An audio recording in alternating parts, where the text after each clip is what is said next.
December 1965, just after independence, if at all it was independence.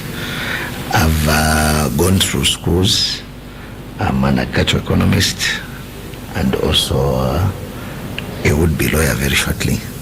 I am president for Movement for Change and Equality, which was founded, I think, about 6 years ago.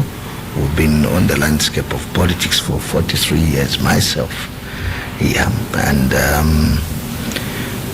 I've been in political parties which emanate from UNIP, MMD, PF, and a little bit in the UPND, and we formed the Alliance. What made you dive into law? Pardon? What made you dive into law to become a lawyer? Well, I think it's just out of curiosity and also wanting to just be enlightened on how the law systems evolve. One of the things about governance is just about law. Law and governance and politics, there's a very thin line.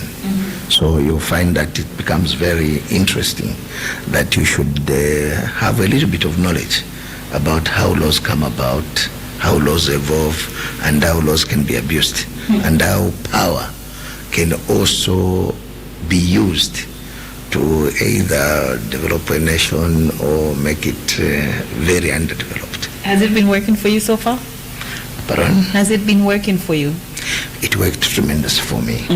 Yes, worked tremendous. I'll tell you that as a student of law, one of the things that has happened in just the space of 5 years is that we are able to come up with bills for us when we form government to just implement them immediately. All right.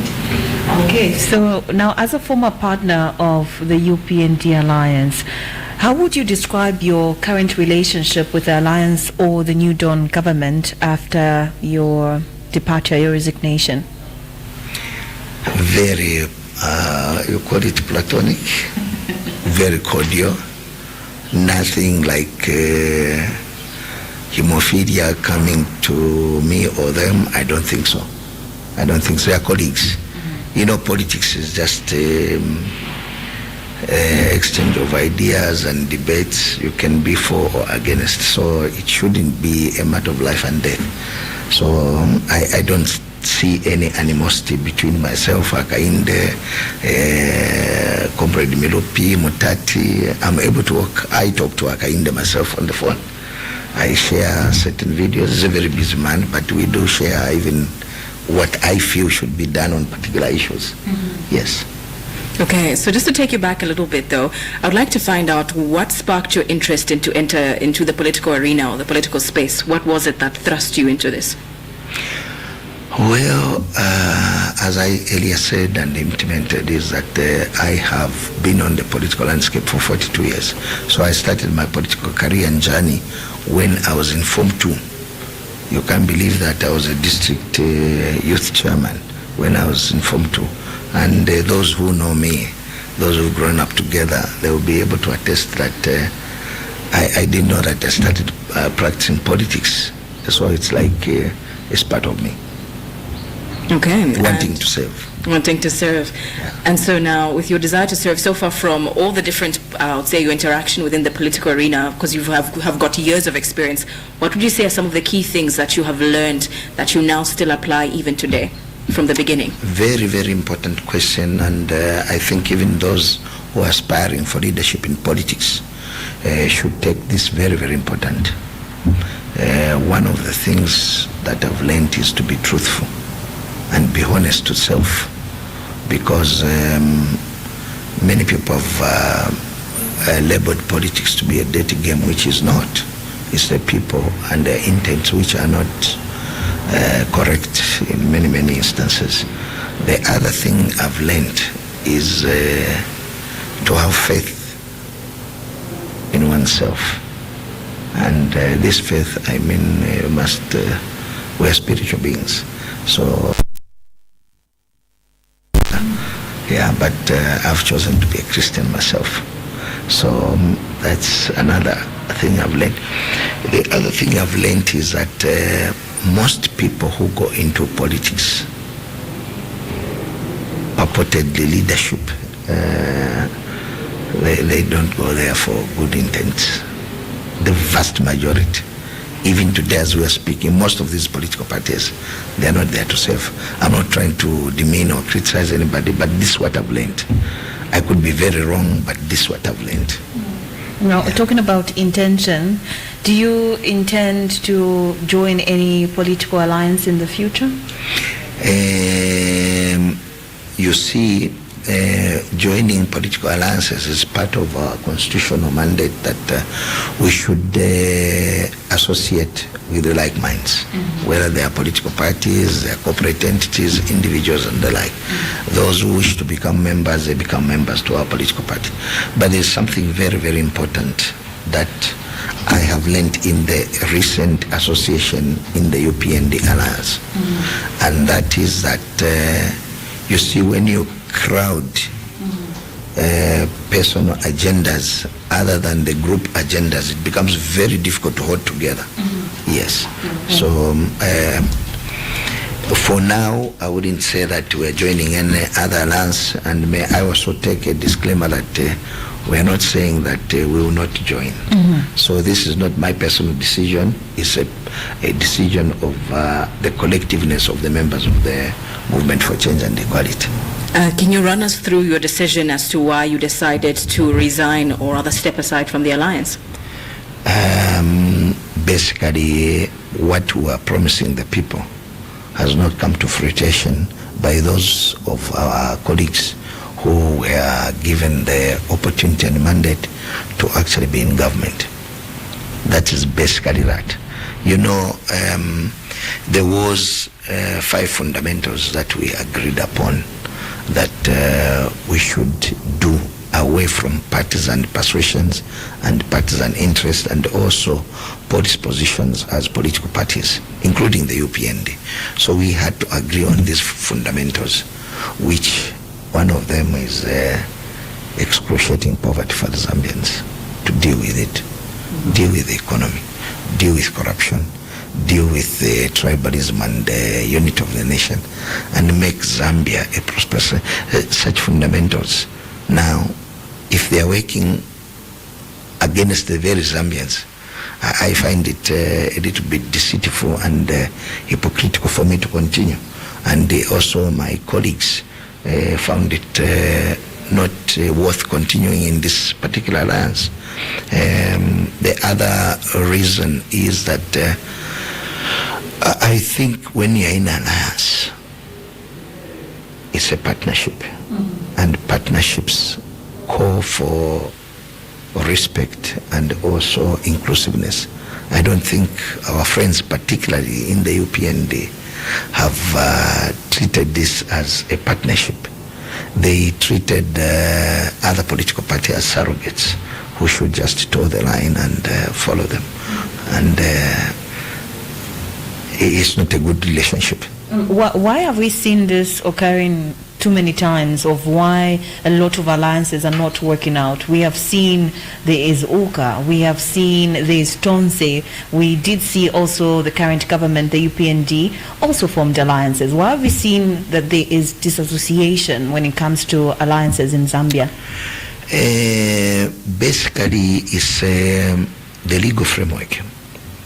One of the things that even I'm seeing as a danger to the current existing alliances after the UPND alliance is that the kind of legal framework we have emanating from the Constitution and supportive laws is that first and foremost, the Constitution does not allow for a coalition government.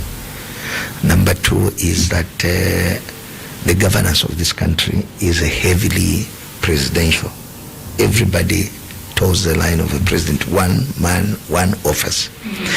And then the Constitution itself and the laws of Zambia are basically anti-development. I'll be able to dwell into that into another day when we will have space. It's a very loaded thing, emanating from pre-colonial and slavery times, and these things has continued, and what we call independence does not exist actually, and it's well crafted in the laws of Zambia. So it is that makes it even functioning Republican presidents and governments not go beyond a particular threshold on service delivery to its people. It's a very complex issue, but it can be dismantled so that people can understand it that way. Do you think it can be tilted a little bit so that we do have a coalition government? We did see that work for the ANC in South Africa. That is very, very good and a positive thing. But beyond that, I think why the ANC succeeded, they did away with the colonial laws, and they repealed them completely, enacted new laws. And these new laws is what they felt should be a delivery portal for themselves as a people. But for Zambia, it's a different ballgame. We even have a constitution which no Zambian participated in making. And we've been doing piecemeal amendments, which doesn't speak to anything. It's just for political expedience for a sitting government in government. So that's why we've been finding every regime that comes, they've got to do certain amendments, especially towards the elections. It has been there.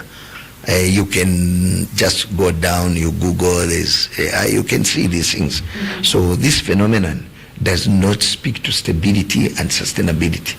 So it's this that you find that even institutions like political parties coming together cannot actually subside and subsist in this kind of environment, which is a little bit toxic and does not speak to what they want to achieve.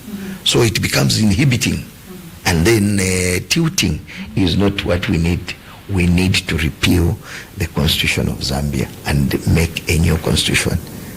And we've already done that. We've already drafted a new constitution for Zambia as Movement for Change and Equality. Okay. Well, touching on, I would say you touched on the amendments that usually you find that every single sitting party tries to change as they get closer to the elections, as you stated. So now the biggest conversation lately has been the constitutional amendments, of where a larger or other sections of society have said that they are not included within that conversation. Would you agree? Would you say it's just the current government leading the conversation? I'll give two positions on that. The first position will be a personal position. Okay. The other one will be our party position, which is a policy position. First and foremost, it's yes and no. Why yes? Is because there are certain things that need to be changed in the constitution. There are certain positive things that the Zambians are crying for, which may be talking to Fortress here. You can talk about tilting left or right or backwards or front. Okay? Then there is also what I earlier mentioned, and that's the no aspect of it, where political parties take advantage of what the people are crying for, and they sneak in the ulterior motives in the constitution. And we've seen this over and over and over. That is at personal level. But at policy level for the party, our position is that we cannot even look at this constitution. It's as bad as a rotten egg.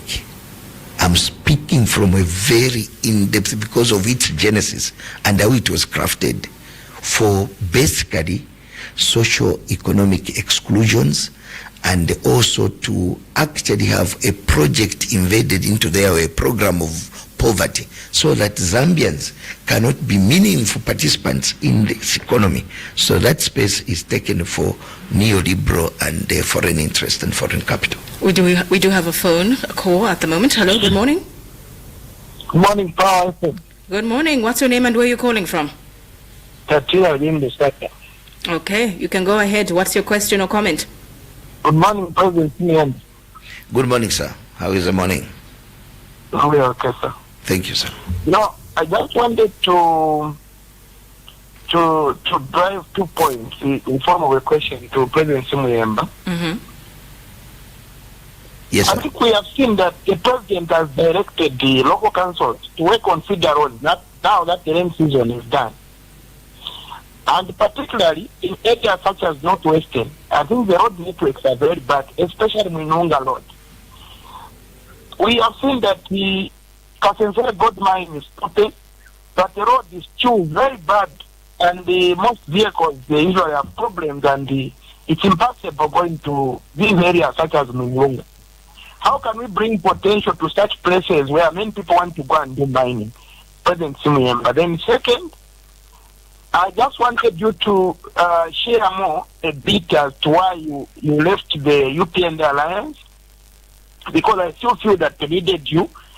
Are you simply saying there are no alternatives, or there were no avenues that you could address whatever you had, so that you continue serving the Zambians within the UPND alliance? Because right now we are hearing that from 13 political parties, UPND has got only five remaining, which I feel that Mr. Simuyemba necessitated that because he's one of those that left the party, which he was holding as an engine. Thank you so much. Thank you very much for coming through. Maybe you might want to jump on the questions and answer them. I'll start with the latter question. That is why I left in I think I alluded to that there are fundamentals that we did agree upon. And these fundamentals squarely, our friends who've been gifted, mandated to take the position in government, they have not done what we wanted as a collection of people and the Zambian people. This is fundamentally that. And see, when your friend is not doing the right thing, you can't force a person who has got power to do what you want him done. The only thing that forces people in power to understand that they're not doing it's an election. So for me, I did not want to continue on that trajectory. And one of the things I did share with my very good president, Hakainde Hichilema, was that out of all the political party leaders in the Council of Presidents, I'm the only one who refused a government position, because I wanted to support him from the political side. And I'm sure this is why this person is calling. I really wanted to support, and if he's here or my friends in the UPND, I was the secretary of the Council of Presidents, so they can attest that I put in my best. And those who know the way I work, I put in my best, not even for a pay, not even for one ungwe. If I've got a one ungwe, I'll put in myself. That's the way I work. But if things start tilting against the very things that you agreed upon, then there's every cause to get concerned and take remedial steps. And I cannot contribute politically only in the alliance. We are a registered political party, and we've got a mandate from the Societies Act, Cap 119, that we can also contribute in the governance of the country. So we felt we needed a bit of space where we can be speaking not from the collective portal, but we speak from the point of M4CE, like I'm doing now. I wasn't able to talk like this because it would be like in a partnership, you are busy criticizing your friend. It doesn't argue very well, because that becomes a source of conflict. That is one thing. It's just a moral issue. That's why I left the alliance. Nothing sinister, nothing peculiar, but just that. Coming to the second question, I think by virtue of asking this question, the gentleman is agreeing why I even left, and my political party, we left the alliance. One of the things that we are supposed to do was to rapidly deal with infrastructure challenge. But there was a song which I also didn't agree, that we are doing debt restructuring and all that kind of. The method that was used was very wrong, because you can see that this debt restructuring has not paid off. We are almost closing 5 years. God forbid if Hakainde loses elections next year, what would be the thing that you can point to that debt restructuring which Hakainde did with them Scotlanders is this or that? Our view as movement for change was to actually invoke what you say alternatives to normal financing, which is alternative financing, which is heavily participatory. And I did propose quietly to my colleagues in government, there's this thing we can do. None of them, one of the ministers even called me to be a scammer. I wanted to go to court, but my colleague said, you know how to shame people like this? Let's just do it elsewhere. We've successfully structured in Zanzibar a sovereign sukuk worth $600 million in less than 6 months. We could have done it here. Before you continue, maybe you can just elaborate more on what you meant about certain policies that you had in terms of debt restructuring. What was your one of the things, I'll answer it very simply. You arrange another interview where we can go in depth, but I will just mention it very quickly. Very, very quickly. You know the Brentwoods, that is IMF and World Bank. You need to go in the statutes and archives to know why they were created. If you go to know why they were created, then you understand that their structural adjustments or reform process and their debt, whatever, does not help struggling environments like ours. Then this is also coupled with what you are calling the legal framework of a country. So you find that you are capped. You can't go beyond this cap. So if you are capped and then you've got this overtowering, they tell you do structural adjustments. What structural adjustments can you do? You are dealing with what we call symptoms, leaving there the root cause of a problem. You are suffering from malaria because you've got a headache. You start treating a headache and you think you're going to get away with that malaria. It doesn't work like that. This is what we've been doing for over 60 years now. It's a very loaded issue which we must address as a nation in what we are calling as Movement for Change, a national compelling vision. It's away from these partisan things. It's very much away. Mwanawasa tried to attempt it, but he did not attempt to look at the root causes. He was also scratching on what is the symptoms of a problem. So really, IMF is not a panacea for our problems. It's not an antidote for the poison and toxics that we have in this economy and this environment called Zambia. But we need to look at it from a different aspect altogether. And since we are dealing with debt, debt is finance. We need to look at the whole debt and aid arrangement, donor aid arrangement. It must be overhauled completely.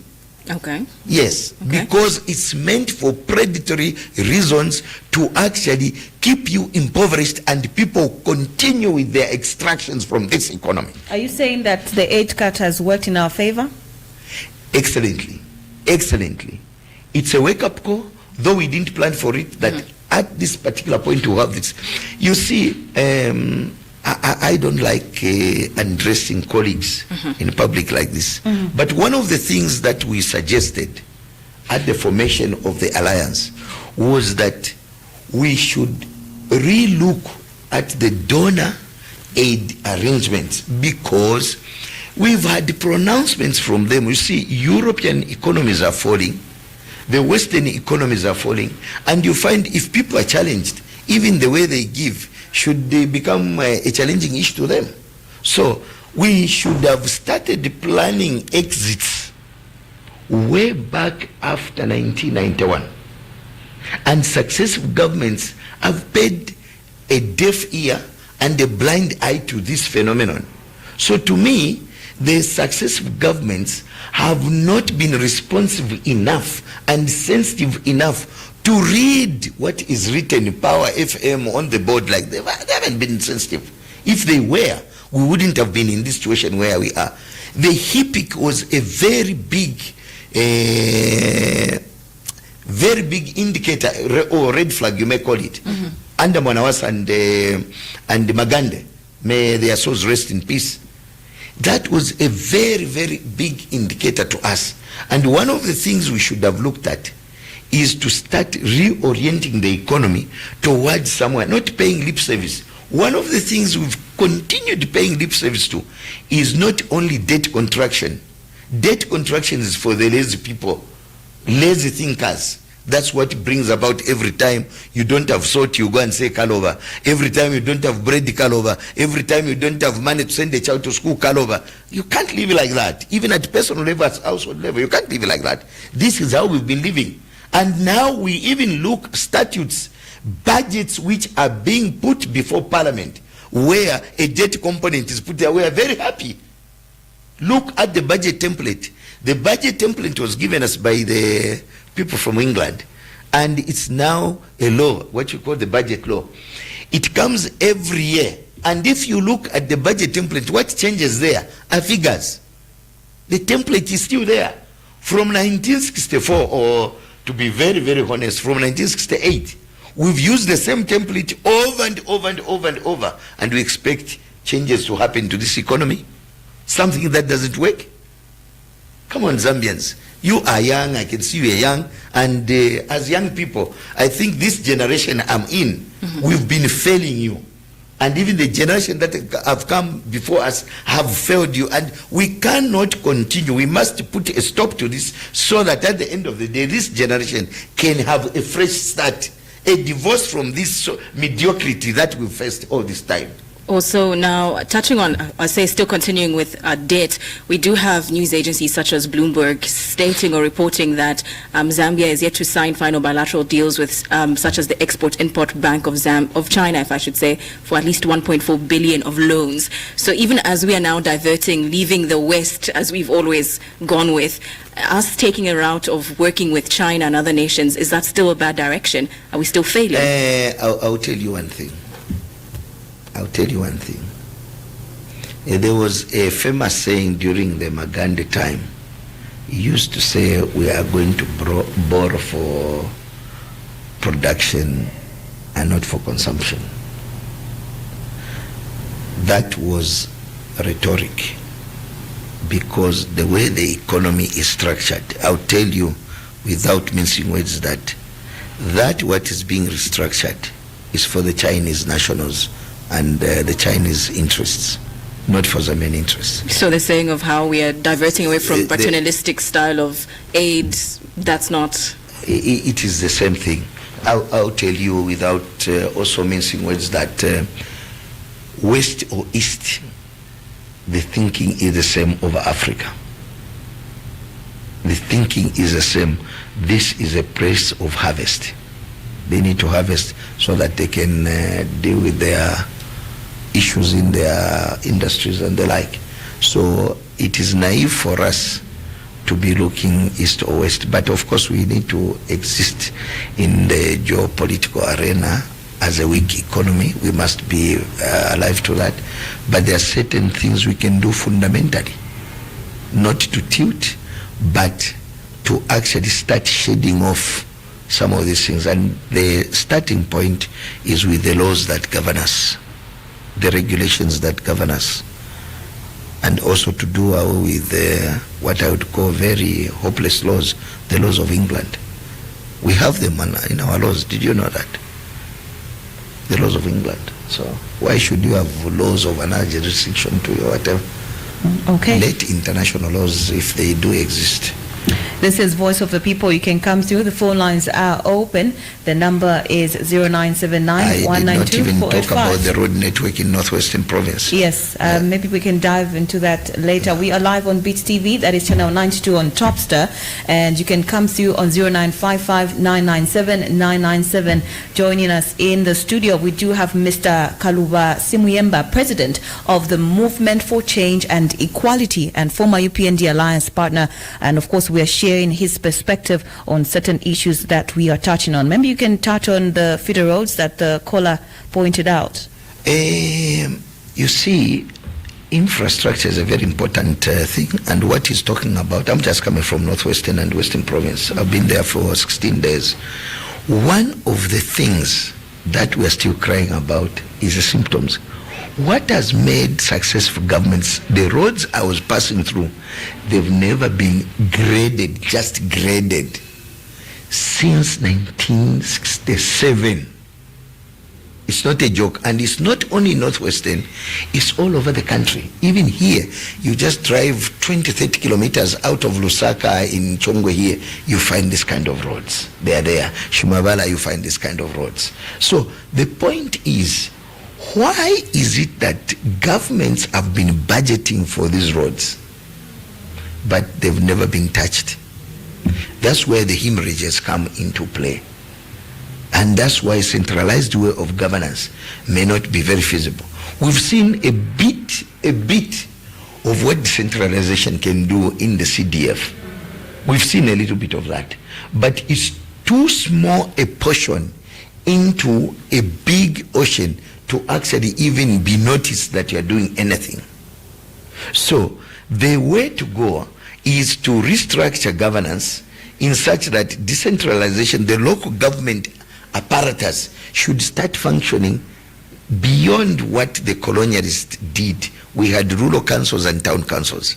So beyond that, I think then we can start speaking. We give them adequate funding and adequate space to also raise. And that also speaks to some of the policies we've done. One of the policies we've done in the face of decentralization is to change the institutional framework and also the systems of delivery, where we are saying that even this top-heavy government here will not exist for us. We are saying we have a cabinet of less than 15 people, starting from president to the lowest minister.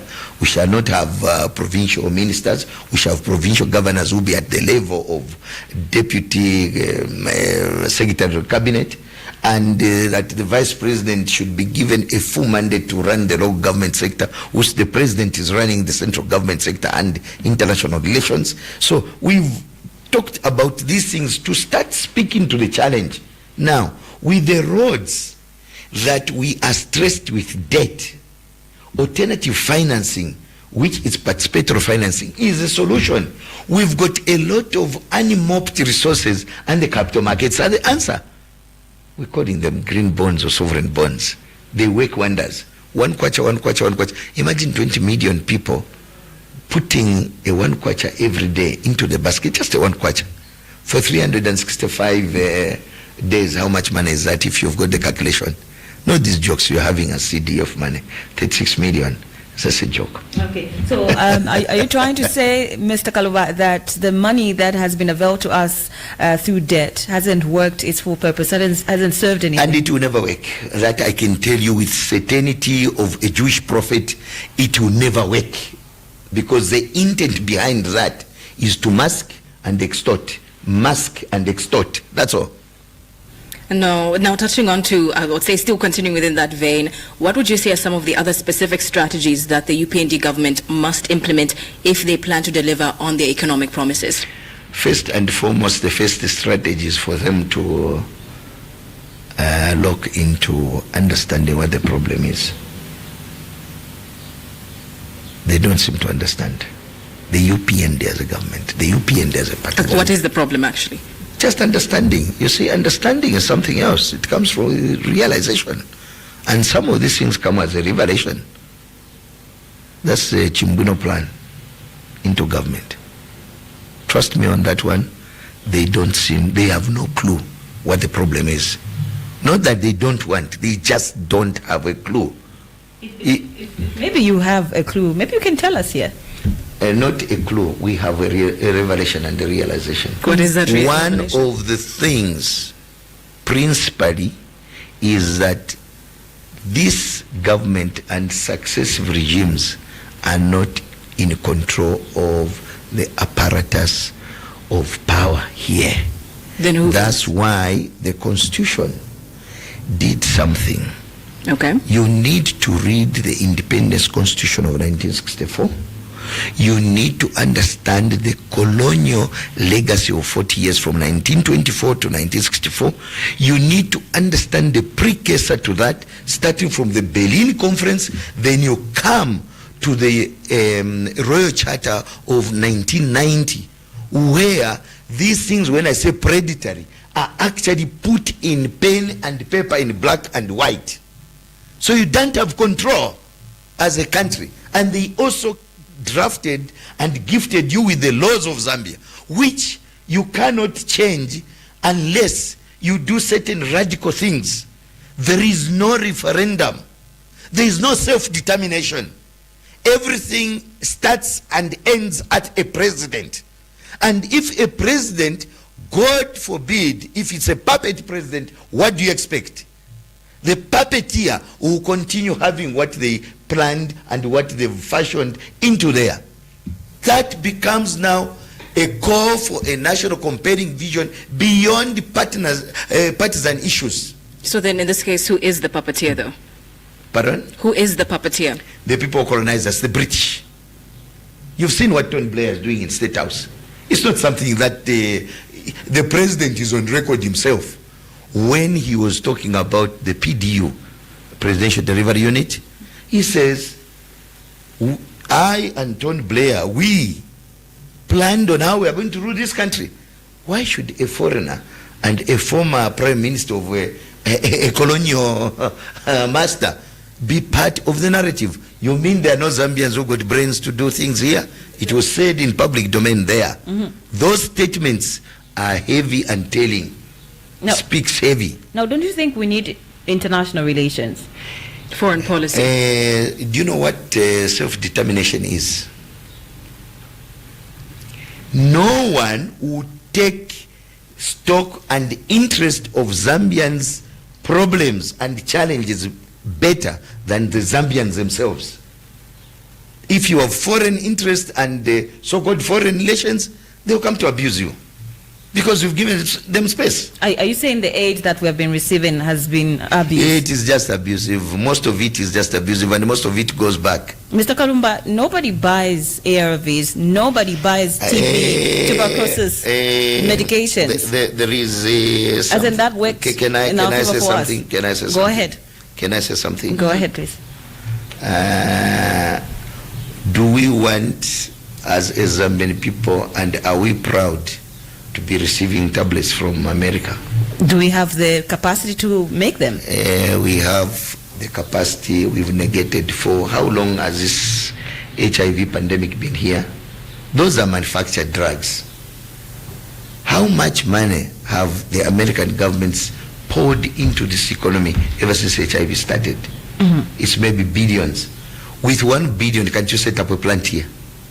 Let's be real to ourselves. Why do you think that hasn't been done so far with the previous government, the PF, the MMD, all these regimes? We were manufacturing drugs here? Yes, we were. A lot of these drugs were manufacturing right here in Zambia. You sort of all those machineries because of warped policies and warped thinking. Sort of all that. All what we needed is that from that time, we could have had patents. What are these patents for? Patents, you get a patent from the person who's got the blueprint for this, and then you go and start manufacturing and you start paying. Simple. And all this cry of $50 million, what wouldn't have been there. So it is something that personally and my political party, we're not proud.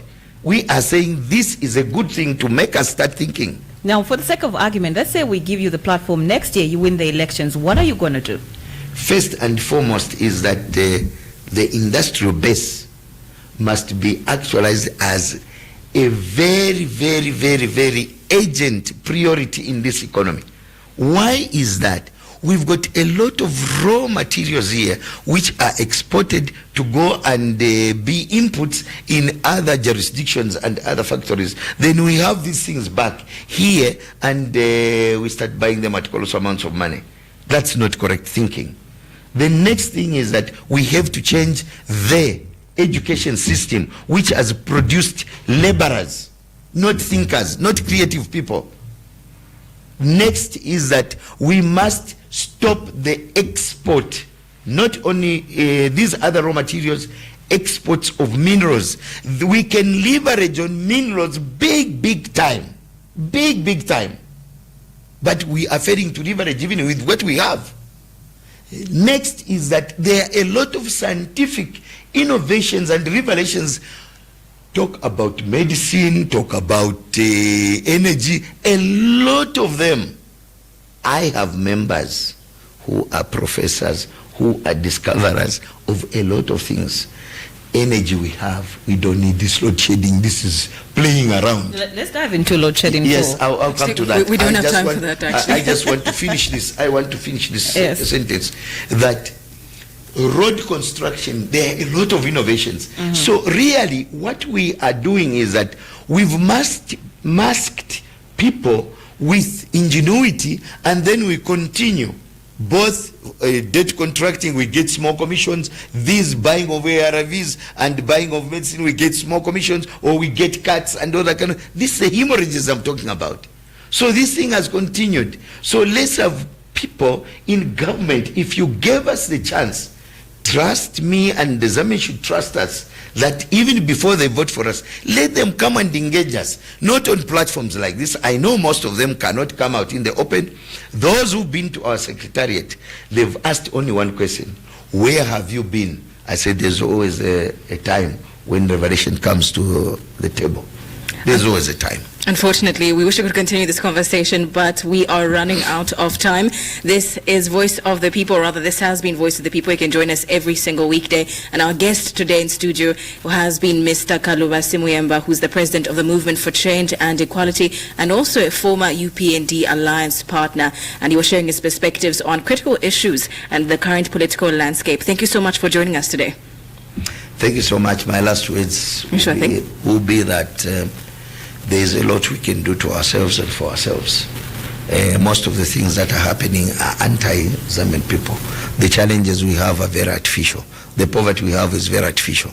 There is a way we can get out of this malaise. It's just mediocrity in leadership that has robbed the people. But also the people have got a congenital responsibility to start looking at the alternatives in the political parties and evaluate them before they get into government. It's very, very important. And for those who don't know about us, those who are hearing about us for the first time, you can get in touch with us on 0977 77 6192 or 095664 0310. So 0977 77 6192 or 095664 0310. Well noted. Voice of the People is on the Power Breakfast Show. Do join us tomorrow once again as we come back with another guest. And once again, our guest to this morning has been Mr. Kaluba Simuyemba, who is the president for the Movement for Change and Equality and also former UPND Alliance partner. Voice of the People is a dynamic and interactive radio phoning show that gives listeners a platform to voice their opinions on current affairs, social issues, and community concerns. With engaging discussions, expert insights, real-time audience participation. Voice of the People. Don't worry, sir. It's a simple procedure, okay? Give me a scar. No.